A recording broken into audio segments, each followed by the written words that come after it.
yaadi ibsa sirriin jirtutti yaadi. Dhalaa biraatu sammuu isaa jijjiiree jira inni tanan arku haariuma tana arka ni beeku. Kiraa dhorkuun jechuun maal jechuun manarraa baanii shaaraa baanii ala isii filmoonsi saniifuu akka nama dhiiraa tokkotti yaadi ibsaa dhugaan sima wallahi akka dhiiraa. As garagalee xiqqoodha. Kada laaf suuqa keessa geessitee huccuu biti kaan biti maal biti jettuun san maali san? Har'a ilmoo masruufaa fi kiraa manaa kan nu deessan kada laan suuqa geessitee shirshir jagootuun san kami? Horiin sanuma bar. Har'a haadha manaa fayyadaaf qorqoddee kisha kaayitee naddoon suuqa keessa deddeemtuun san kami? Saniifuu kun dhiirummaa miti. Sirriin jirtu dhaabbaddu if laali. If gamaagamee akkamittiin jiraajii. Kiraa manaa mucaa isii bira geessus kiraa manaa dirqamaan kafala. Silattuu dhalaan Yemen keessa jirtan. Baran rabbi nu haasattaru qiyaamaa dhiyaateen si'a jaarsa namaa malee ija gurra dhabdanii jirtan. Guutuun keessan xiqqoo guddoonis jaarsa namarra rarraati. Uzu billah maali qiyaamaan akkana. Atis ilmoo dhaabbaddu jaarsaaf jaartidduu seentee laaqu jirta. Bortiyyaa akkam taatee. Assalamu alaikum warahmatullahi wabarakatuh. Akkam jirtan hordoftaa fi kabajamtoota keenya akkam nagee qabdanii jirtanii jajjabaattanii baga jiraattan jecha salaamtaan keenya foonni irraa buqqeessinii dhaqqabu jecha arraan tana eessa argamtaa eenyu hojii argamtaa jettan kunoo mana keenyan argama faayizaatu wajjiniin jira xiqqoo waa'ee isiirraa xiqqoo haasofin asbee salaamtaan qabadhu. Assalamu alaikum warahmatullahi wabarakatuh. Hordoftaa fi kabajamtoota keenya. Akkasii daawwattoota hordoftoota keenya faayizaatu dhiyoo sana hedduu mashaakila isii fi abbaa manaa ishii jidduu jira. Sanumaafuu anis xiqqoo waa'ee na fakkaatu irra xiqqoo haasofin as bahe ibsa abbaa manaa faayizaa jechuudha. Ibsa dhaamsa tokkoon sii qaba. Faayizaan intala dhalaati. Dhalaadha ammas beeki intala ulfaa garaa qabdu. Ulfaa isiin qabdu ilmooteeti. Dhalaan yeroo ulfaa qabdu kana dubbiin dandeessu amalli ni jijjiramaa. Haa ta'u amma ati san hunda wallaala qabaattee miti san duras ilmoo siif qabdi. Amala jaartitee ni beekta. Amma haala deddeemtee dhalaa wajjin deddeemuu fi dhalaa wajjin haasawaa godhuun faayidaa akkasiin qabdu. Yoo nagayaan bultii tiyyaan oofaddaa ilmaan kiyyaan guddifaddaa ilmoo tiyyaan guddifaddaa jettee nagayaan karaa mana keetii deebi. Ammas jaarsaaf jaartiin dhaadannoon jidduun jirtu. Isin amma akkana harkutti atis dhaadachuu jirta. Faayizaallee dhaadachuu jirti. Isinillee waan injoonniin qabaa garuu dura keetiin xumura. Dhaadannoo ilmoo fidii bakka dalagaa naffidii maal jechuu jirti intalti sanis garuu ilmoon haadhaaf abbaa bira tolti. Isin amma nama gurguddaadha. Bultii waggaa meeqa wajji jiraachuu turtanii jaalalaaf gammachuun arraan tana dubbii dhalaarraa kaatee hin dhaabbattuunis hin qabbanoytu. Intaltinis har'a jaallakee haa qabaattu malee jaalla ilmootee hin qabdu. Ni soobdi malee ilmootee fiti bakkee hojii ilmoon guddisaa siif hin qabaa maal san soba. Ilmoon haadhumatti laffeetu itti laallatee guddifata. Isin amma jaalluma keetiif jecha sumaaf jecha fakkeeffachuu fi ilmoo na bira fidisin jechuu jirti. Tana hunda soba namoonni beekna namuu dhalaadha. Garuu ibsaa dammaqi ati sirriin jirtu amma dhugaan si himaa dammaqi. Namni yeroo jaalatti hariyaatti jirtu kana ijaa gurra hin qabu. Hamtuu fi toltus addaan beeku jechuu kiyya. Maaliif dhuga taphni dhugaa taati. Dhaggeeffadhu. Taphni amma isin oofu jirtu kan dhugaa ta'a booda. Faayizaan garaa qabdi. Namni garaa qabu aariis hin danda'u, yaa'is hin danda'u. Saniifuu yaadi. Haadha manaa keetii waggaa meeqa jaallaa hojii jiraachuu turtanii, kabajaa hojii jiraachuu turtanii. Har'a intala dhalaa haariyaa dhufte jecha bultii ta'e bareedu sana laaquun sirraan eegamu. Nama sammuu qabu na fakkaata ibsaati. Nama xiqqoo fageessee yaadu na fakkaata. Garuu amma karaarraa deebi'u maqu jirta. Karaarraa maqu jirta si harkutti hin jira. Deebi. Karaarraa deebi. Obboleessa yoo dhaamsa kana dhageessanii ilaalta. Si harkachuun dadhabee anis yeroo bilbiluu isaatis bakkee hojiin jira maal jechuu jirta. Garuu karaarraas deebi. Faayizaan akkatti jirtu naaf beeka. Namni aaru kun ulfa garaan ji'a torbamoo akkana yaaduu fi qabda. Ilmoo garaa jirtu kanaaf illee yaaduu qabda. Saniifuu namni guyyaa keessanii jijjiirama subhaanallah hin beekne duraan waa akkanaa miti. dhalaan nama jijjiirti sumarratti narke saniifuu dhalaa feetu harkatu feetu dhabduuf jecha bultite bareedu tanan laaqe hin balleessiniin sinjaa obboleessa kiyya. Dhaadannoonis hin barbaachisu jaasaaf jarti jidduu waliin dhaadachuu waliin maarree kaayyachuunis bareedaa miti qaanyiidha waan akkana safu maaliif waan isin irratti hin eeggamne. Faayidaa taate sunoo na bira jirti na cinaa jirti itti himeetiin jira.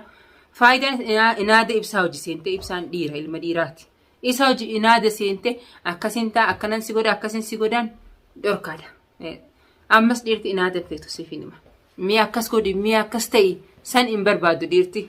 Itti fufti malee hin dhaabbattu. Saniifuu atis lubbuu tee tana yaadi gara ilmoo garaasi jira.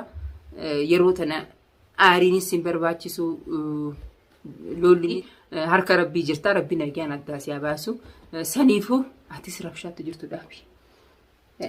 Dhaamsas qabdummaa asirratti waan dubbachuu barbaadde dubbadhu waan akkasii godhu sun inni dhugaadha dhalaa wajji deemuu jira agarree atis qabatamaan viidiyoolee namni waraabee ergeellee garsiiste gadhiiste bara viidiyoo san hundi agarree jira namu inni abbaa ilmaanii ta'ee jaarsa namaa ta'ee dhalaa wajjin suuqa keessa deddeemuun waan barbaachisaa miti. Maaliif wanda laaxxee hin taane abbaa ilmooti haadha manaa ni qaba waan dhalaa wajjin suuqa keessa dhalaa akka feete akka taatu dhabdee ifoon laaltee wajjin suuqa keessa deddeemuunis bisarraan eeggamu maaliif abbaa dhiiraati naamusa godhachuunis bareeda. Wanni takka dhageeffadhu haafataa asiif hin himaa. Akiraa manaas akka inni narraa kafalutti hin jiran ni agartanii quba qabdaamsitti. Quba qabnaan waa hunda naasoo anjeeti yaani maaliif ni beeka inni. Galee maqaa kiyya na xureessu jirta akiraa manaatis siihannaatiin jira masruufaa siihannaatiin jira wanni maqaa kiyya irratti kana na xureessite kana siin ajjeesaa. Ajjeesuu amma san dhiira falii sodaachisaaf dhalaan beektes nutiin kun hedduu waa'ee kanarra sodaachisaadha tan ni beekta. Dhalaa waa hunda sodaachisanii garuu lubbuun namaa taphaa miti sin ajjeesaa haadha ilmoo isaati ati adawwii isaan taane haadha ilmoo isaati sin ajjeesaan tun gubii gati maaliif tun waan taphan taane garuu ibsaan dhugaadha kiraa manaa kafaluu didee manas galutti hin jiru ammas masruufa manaatis kan nutti hin jiru kana hunda quba qabna garuu waa hunda naasoo waan jenneeti maaliif keessaanis bilbileetiin dhiyoo sana dubbisee. Kiraa maalirraa hin kafalaan anjee dubbisan lina bira ni jirti. Garuu haaji'u suuta isas yaamee yoo rabbiin lalaafise yaameetiin dubbisa. Maaliif haadha manaati yeroo tana hojii hin dandeessu mana namaa dalaguu hin dandeessu. Isaatu wayyaa isaa dalagee hanga isin rabbiin addaa baasutti mana isaa fi ilmoonsaa masruufa qaba. Isillee masruufa qaba san dirqama isaati san maanguddootti yaamneetiin anaa gaafachiisa isa.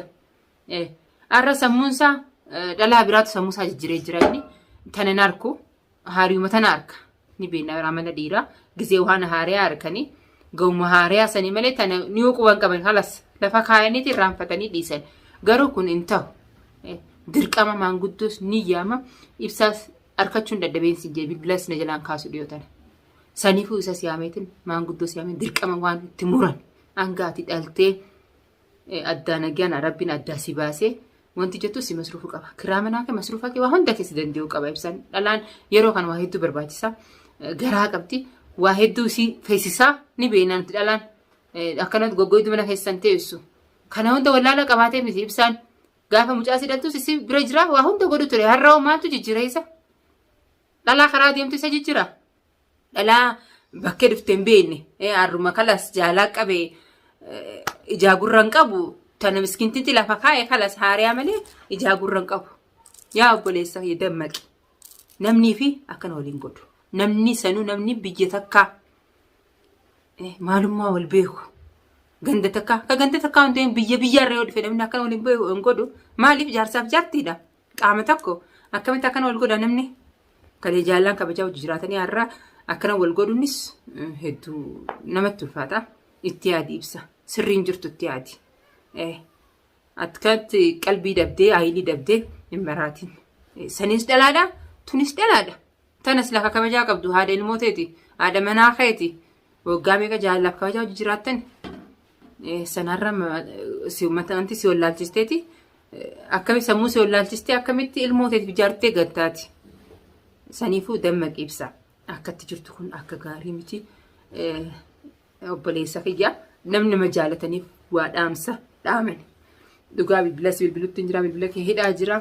Sila siyaamete si hojii waa haasa'uu barbaade sillee naa garree faayizaan immoo walquba qabna. Akkatti jirtullee walquba qabna.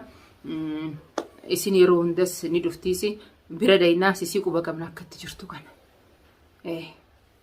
Heera guyyaa baatiif deemta bareegaa ala baateeti. Ala eega baate. Manni arabaa kun kiraa mana arabaa namni obsu hin jiru. Bargaraan ni obsani, beela ni obsani. Beela ni obsani. Garuu goojjoo keessa jirru kan goojjoo arabaati. Maallaqaa malee namni arabni maallaqaa malee guyyaa takka akkasiin obsine ni beektaatiillee. Kiraa dhorkuun jechuun maal jechuun? Manarraa baanii shaaraa baanii ala isii filmoonsi.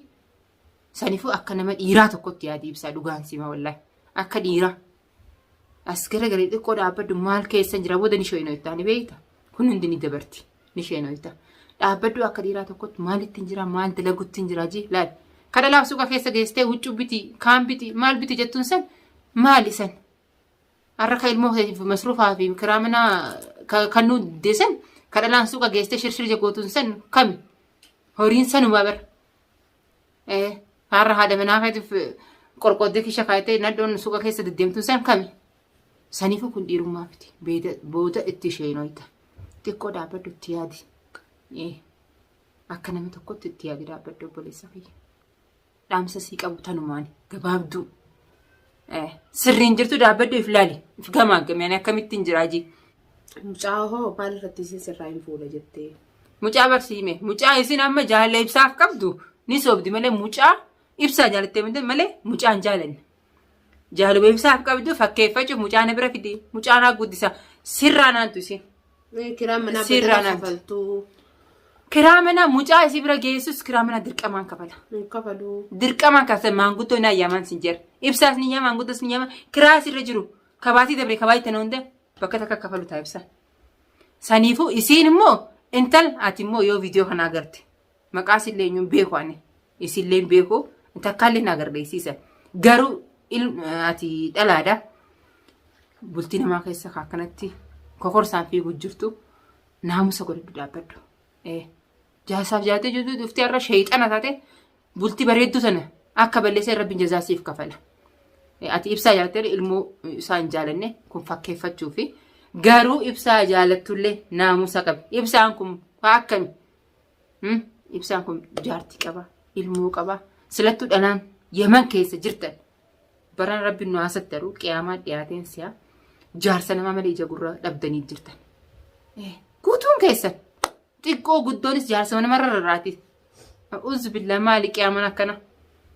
Ka biraan dhabame hin dhabamne bultii nama laaquufi. Saniifuu yoo rabbi sodaatan bultii namarraa gajja'a dhaabbadhaa kalas ni gi'a. Silattuu waan sodaatan hin qabdan. Namni waan sodaatu qabdu yoom jaarsa nama rarraa'ami. Kan lafa jiru guutuudha. Atis ilmoo dhaabbaddu.